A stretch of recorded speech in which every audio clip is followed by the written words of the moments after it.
Everyone on Twitch should feel proud of their stream.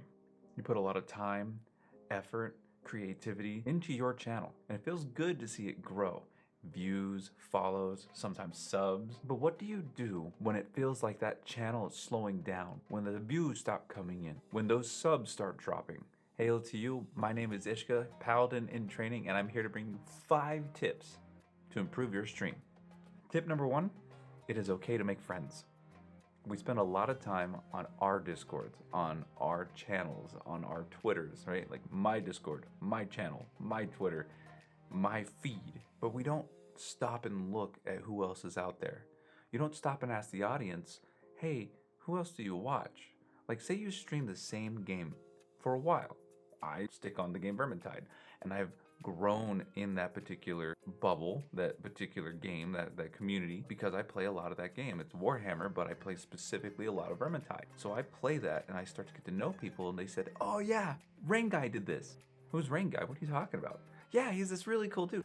Tell me more about him. Because that's an opportunity. If your current audience is interested or knows about something else that you don't have any idea about, and it's another streamer, another person in that community, you should go and say hello to them. Say, hey, I had a couple of people talking about you. I just wanted to come in and say hi. I'm not saying go to their channel and say, I'm a streamer, or I rated you, you better shout me out. That's not what I'm saying. I'm not saying go in there and immediately self-promote. That's not the point. The point is, you both play this game. You both have a vested interest. You both even share the same viewership, kinda. So you can say, hey, so-and-so brought me over here. We were talking and I think you're kind of cool. And that should open that door. That's how you start growing that little community. I'm trying to stay away from the word networking, but that's basically it.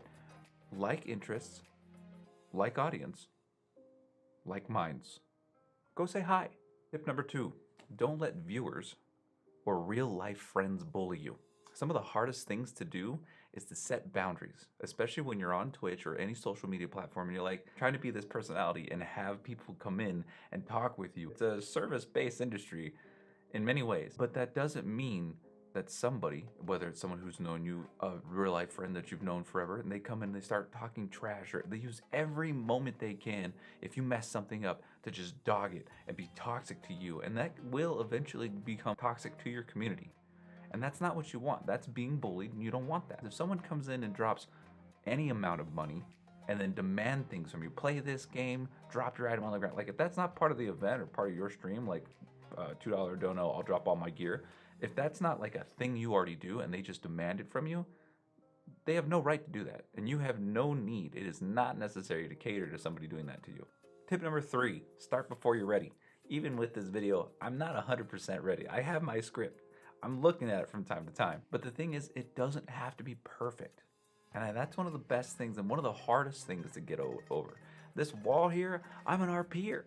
I typically wear a suit of armor, and I didn't even want to wear the suit of armor until I had the wall, or the green screen, or the big microphone, or the fancy camera. I didn't want all that. I was like, oh wait. But what you should be doing is get one piece at a time. This wall would have been, and behind it is foam. Behind it you can see the acoustic foam. So it's about one piece at a time.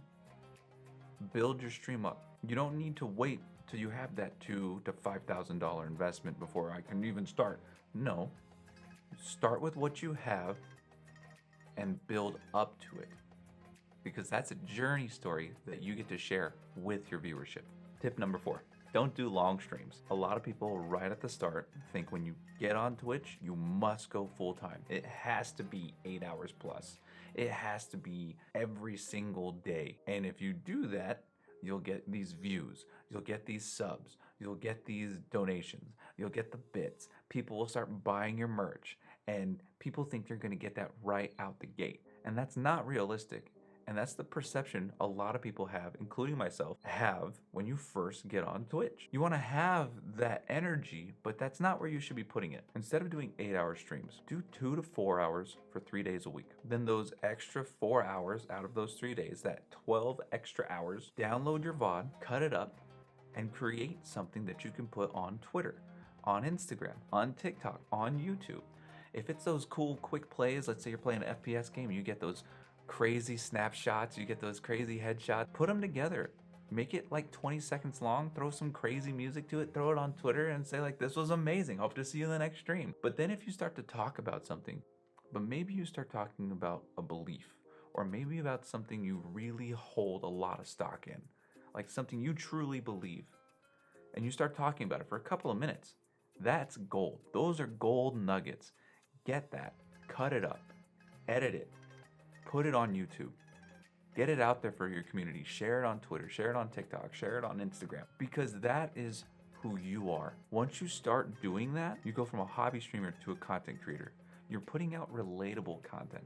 You're putting out something other people, it can reflect on them. You're putting something out there that they say, wow, I feel the same thing too.